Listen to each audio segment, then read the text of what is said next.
Let us begin today by looking at the need for analysis of a biological system. As we all know, engineers are typically introduced to the information or the knowledge, they understand the knowledge toward analysis and design of the relevant system. Taking that view for biological engineering, we can look at getting the information first, understanding that, and using that to analyze and design systems of biological importance. To understand this a little better, let us first consider bioprocess industry. You know, in the bioprocess industry, products of biological relevance or using biological systems are made for the use of mankind. In a biological process, it is easy to imagine, or let us imagine that a liquid needs to be moved from one place A to another place B. Typically this movement occurs through pipes of different sizes, and deciding on what pump to use to move the fluid from say point A to point B is a very important design aspect in a bioprocess. As you will learn later, or you may have already done fluid flow courses, if you have done fluid flow courses you would already know this. One of the important aspects in deciding what pump size to use is to know the type of flow that happens in the pipe. There are two major types of flows. One is the laminar flow, in which it is an ordered flow in layers, and the other is a turbulent flow where pockets of fluid tumble over each other and flow through a pipe. The power requirement depends on what kind of flow we have in the pipe to move the fluid from one place to another. Let us say that we do not have any information about whether the flow is laminar or turbulent, and let us say that we do not really know how to decide whether the flow is laminar or turbulent. The way to go about, or the approach, would be to visualize the flow in some fashion, which itself is quite difficult. You need transparent pipes and so on and so forth, which may not be suitable for all fluids that are applicable. We need to look at what all aspects would change the type of flow involved, do experiments one after another to figure out what kind of flow exists in a particular piping system. We do not even know what decides the kind of flow that happens in a piping system. Luckily for us, a lot of work has been done earlier, as a result of which we know that there are 4 parameters that decide whether the flow is going to be laminar or turbulent. The 4 parameters are the density of the fluid, the velocity of the fluid, the diameter of the pipe through which the fluid is flowing, and the viscosity of the fluid. These 4 parameters decide on the nature of flow. Suppose we did not know this at all, we would have to do experiments one after another, maybe thousands of experiments to arrive at the same information. Somebody has done this, somebody has used the intuition to come up with what you may already know as the Reynolds number, which is nothing but the density into velocity into diameter by the viscosity, rho v d by mu. In a pipe flow situation, you may know that if the Reynolds number is less than about 2000 or 2100, the flow is going to be laminar, otherwise the flow is, or above 4000 let us say, in a pipe the flow is going to be turbulent.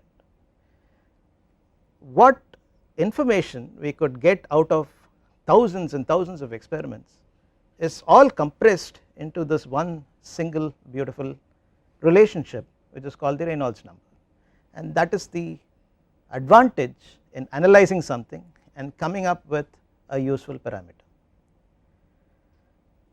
We are in the process of understanding biological systems better, and we are nowhere near that level of completeness in the case of a biological system.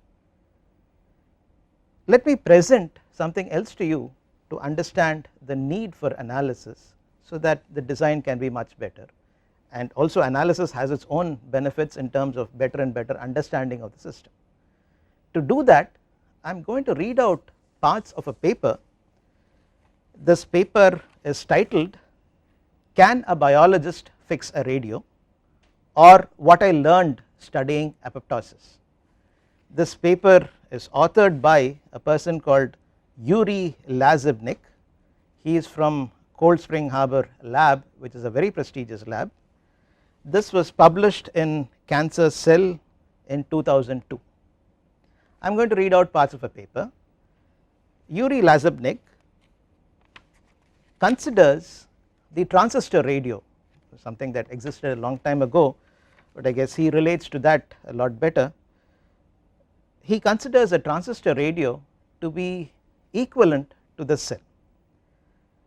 The particular aspect that he is going to consider is an old broken transistor radio, and the objective here is to fix the radio or to repair the radio so that it functions properly. Therefore, we can consider this radio to be equivalent to a human being or a cell to begin with. Something is wrong and we need to fix it so that it functions properly. Reading from this paper, some parts of it.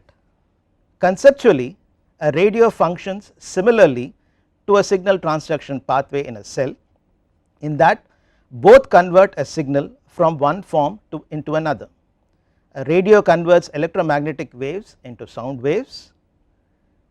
The radio has about 100 various components such as resistors, capacitors and transistors, which is comparable to the number of molecules in a reasonably complex signal transduction pathway in a cell. If we take a biological way of looking at things right now, the way a biologist would look at it, he gives the some of the ways in which a biologist would approach this problem. Biologist, as I am talking of a classical experimental biologist, I am sure a lot of people work in interdisciplinary areas now, but a classical biologist will approach it a certain way, and eventually all the components will be catalogued, connections between them will be described, and the consequences of removing each component or their combinations will be documented. Can the information that we accumulated help us to repair the radio?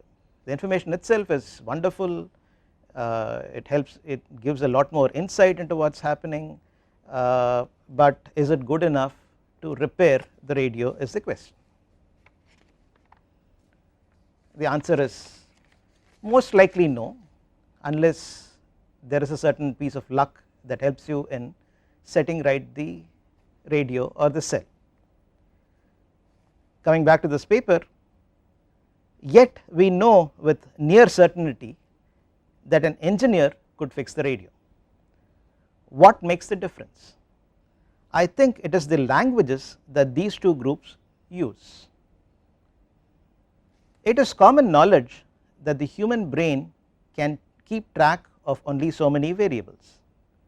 It is also common experience that once the number of components in a system reaches a certain threshold, understanding the system without formal analytical tools requires geniuses who are so rare even outside biology.